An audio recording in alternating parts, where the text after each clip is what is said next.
कमरा 222 रितोडित classroom. Senate lawns high school की पुरानी इमारत में बहुत से कमरे थे, लेकिन कमरा नंबर 222 अपनी अजीब व गरीब कहानियों और खौफनाक कहानियों के लिए मशहूर था। बरसों पहले यहाँ की एक तालिबा सीमा की अचानक मौत हो गई। कहा जाता है कि इसकी रूह आज भी इस क्लास रूम में घूमती है। तलबा और असातिज़ा दोनों ने इस कमरे से दूर रहने का मशवरा दिया, लेकिन चंद ही मुतजस्सिस लोग थे जो इस राज की हकीकत जानने की हिम्मत कर सकते थे। कहा जाता है कि रात की खामोशी में कमरा नंबर 222 से हल्की सी सरगोशियां, दरवाजे खटखटाने और कभी कभी किसी के रोने की आवाज सुनाई देती थी। पुराने स्कूल के रिकॉर्ड में बताया गया है कि सीमा, एक होनहार लेकिन मेहरबान तालिबा, क्लास रूम के एक कोने में अकेली पाई गई। इस दिन इसके चेहरे पर गहरा दर्द और खौफ साफ दिखाई दे रहा था। इसकी मौत के बाद इस कमरे में अजीब व गरीब वाकयात रूनुमा होने लगे।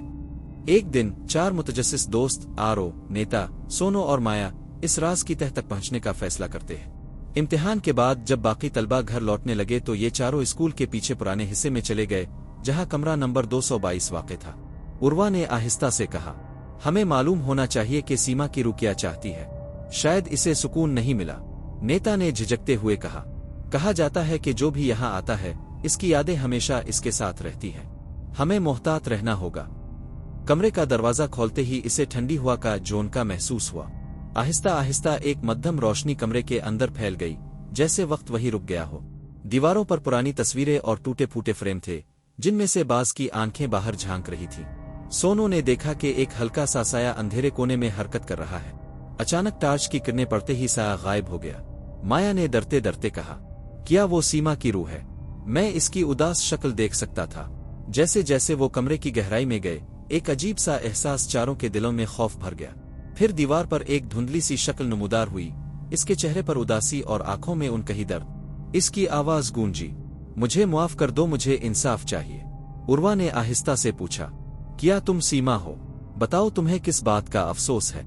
छाया गमगीन आवाज में बताती है कि इस दिन सीमा अकेली रह गई थी और इसके दोस्तों ने इसे धोखा दिया था।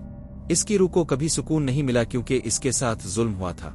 सीमा की रूह अब सुकून चाहती थी। वो चाहती थी कि इसका दर्द सुना जाए और इंसाफ मिले, सच्चाई और आजादी की तलाश। दोस्तों ने फैसला किया कि वो सीमा की रूह को सुकून पहुंचाने में मदद करेंगे।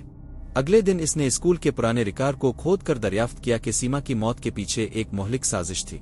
कुछ सीनियर असातिज़ा ने भी इस वाकया पर खामोशी अख्तियार की। दोनों ग्रुपों ने मिलकर एक छोटी सी मीटिंग का एहतमाम किया। तलबा और असातिज़ा ने सीमा के नाम पर एक यादगारी तकरीब मुनक़िद की, दिल की गहराइयों से मुआफ़ी मांगी और इसके लिए इंसाफ दिलाने का अज़्म किया।